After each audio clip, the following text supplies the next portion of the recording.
Hello everyone, and welcome back to more Crash Bandicoot for the PS1. Yeah, in this one and that, we're going to be going through Lost City, and this is a level where it is actually possible to get all the boxes and stuff, and you get an extra thing at the end or so, or at least something that's different, because on the other levels, we got given like silver or grey gems, I think it was. Yeah, this one's going to be a bit different, and it's quite important. I mean, if you're going for 100% on this game. If you're not, and you're just going for like a casual playthrough, it's completely optional, and for good reason. Because honestly, trying to 100% Crash Bandicoot does take some time. Oh my goodness. If that's not exaggerative enough with a voice crack. Oh man. Except I did realize one problem with episode 1, which looking back it seems so bloody silly. So I've rectified it now. There's another version of episode 1 now, where the audio is fixed. What I mean by that is, like, on episode 1, I was editing it, but sometimes I have a habit of editing with one ear in, so I have like one ear on for like the headphone, but then the other ear is just off so I can hear stuff around me. Because I hate it when I cannot hear my own voice. I don't know why. But because I've done that, right, I assumed the audio was fine. It's like, yeah, I'm all talking. Everything's loud and clear. Not once during the editing phase did I think, yeah, I'll put in 2 ears. And so because of that, the final thing that got uploaded, the game audio is fine. It's in both ears, no problem. You know, stereo. But yeah, my actual voice, no, I exist to the left. So it's a bit jarring, really. I thought, oh, it wouldn't really be too bad or so, because even when I was watching it back, I was watching it back on like a TV instead of with headphones. But I did notice, particularly on the surround sound system, I did find it a bit strange how the game audio was through all the speakers, but mysteriously I was only at the front. And I was a bit confused by it, but now I know the main reason why, so that's a bit of a silly mistake, isn't it? I mean, like I say, it's rectified now, so that's all good. Oh yeah, sometimes I do find the jumping in Crash Bandicoot to be not the greatest. I mean, I've got to give it a chance though, because I mean, it was like the first, you know, in the series. It was Naughty Dog trying out something completely new. In fact, I don't even know if this was Naughty Dog's first game, coming to think of it. But at times, like, I feel like the altitude is a little bit short when trying to jump things. You do have to be like ultra precise. Because of that, you'll see that there are moments where I do screw up and I fall back down and stuff, you know? Like with this bit right here, except that was kind of me panicking. So sometimes that does happen. I mean, I might have played Crash Bandicoot a lot, but I'm not a speedrunner at this. I'm not a speedrunner with most things, to be honest. Most of the time, I tend to just prefer playing the game normally, rather than study every single piece and try to get the best times and stuff. I know some people get a kick out of it. Me personally, no, I don't. I really do not. I think it's fine for me just to play the game as it was, or so, really. Oh yeah, this is the bonus round for the Nitrous Brio, which I completely fucked up, as you can see. That was not done intentionally. I did actually try to do it. It is possible to do it. I've done it before, but I think the main reason why that sort of happened is because before I thought the Nitrous Brio stages were needed, right, for 100%. No, they're not. They're literally just like an extra thing thrown in. In the Insane Trilogy version, I think, is where they actually serve a purpose. Because Naughty Dog, I assume also, were sort of like, when they were remaking it, thinking, wait, maybe we should actually make the Nitrous Brio rounds actually have a purpose. So it's a good thing they did do that, because here they just sort of exist. They're there as an extra challenge, and that's it, really. Because, I mean, at least with the Torna bonus rounds, that's a way to save the game. Which sounds really stupid from today, doesn't it? The bonus rounds are a necessity to save your game. It's either that or 100% the level without dying. God, it's great how in the second game, though, they completely changed that, because the second one had like a hub room, or at least a warp room, I think it's dubbed as. Yeah, and after that, you could literally save at any point. So if you cleared level, you could just go over to the thing and save. The same in like number 3 and stuff. Now, it's times like this though, where I'm actually thankful that the 100% side of things is not dependent on the bonus rounds, because you have this. I do not like this design. I hate having to jump in between these things when you bounce in between them, because at times I find that trying to predict when it's going to break alongside what Crash is doing to be really difficult. Which, as you can see there, I screwed up. So I lost my chance to save the game. But the thing that's interesting though is, even though I did screw up on Nitrous Brio and the Torna bonus round, amazingly, it does not count, and you'll see what I mean also later on. Good grief, that's like 60 lives. I have a feeling though that the next time I record this, those lives are going to be gone, because a lot of old games did that back in the day. There is one reason why I never bother looking out for lives in Super Mario 64, because you'll find them all, right? And then as soon as you reset the game, they are back to the default. I think it may be the same with Crash, but honestly, I can't remember. And yeah, check it out. The green gem in Lost City. So there are some levels where you do need to 100% it if you want to get the if you want to get the coloured gem. My throat would not let me say coloured. It was disgusted by it for some reason. But yeah, with that done though, we are now on to Temple Ruins. Now this is one that I actually prefer in the PS1 version. I found that in the remake, it kind of lost that sort of Ruins feel to it, particularly with the music. The music in Insane Trilogy for this was just a bit too upbeat. I preferred like the atmosphere or so in this, and the color palette, and it's just, I don't know, it's really cool. There was also something I noticed as well. Upon watching the footage back, or at least no, I think it was even during my time playing the game, there's actually some reverb to whatever you do when you hit a box, when you kill an enemy and stuff. Like, if you hear it also, yeah, there's like some sort of echo. And that really adds to the atmosphere.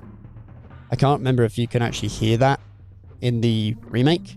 I mean, I imagine you probably could, because if they could do this on the PS1, then surely it would be easy to achieve, you know, on the PlayStation 4. So there is that side of things. Oh yeah, these things I'm collecting, they're called like Wumpa Fruit. Right, so with me, sometimes I'll say Wumpa Fruit, sometimes I'll say apples. It sort of differentiates. People do not like it when I say apples. They prefer it when I say Wumpa Fruit. It's almost, it's like, you know, when somebody's playing through Sonic and they call them coins. It's like, no, they're rings. So it's pretty much like the same thing also. Oh, there are times as well in this where you have to be really careful for how you attack an enemy. Not in this level, but I mean later on.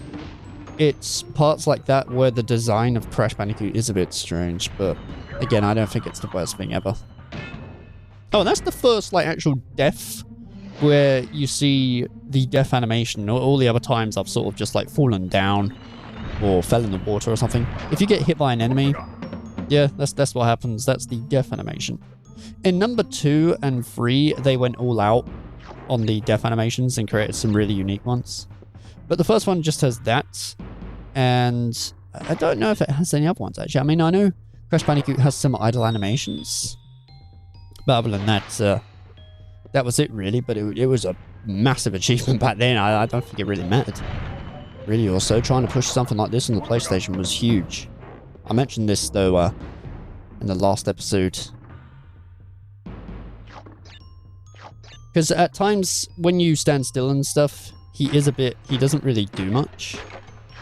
I mean, again, you know, it's pretty much how it was also back then. You know, it's been a while since I've read the manual, so I should probably do that at some point.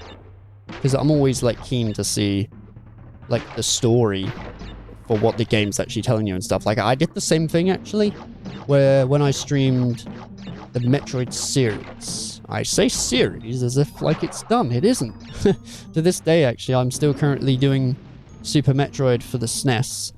But when I did Metroid for the NES and Metroid 2 for the Game Boy, I read the manual, like, beforehand, just to see what the plot and stuff was.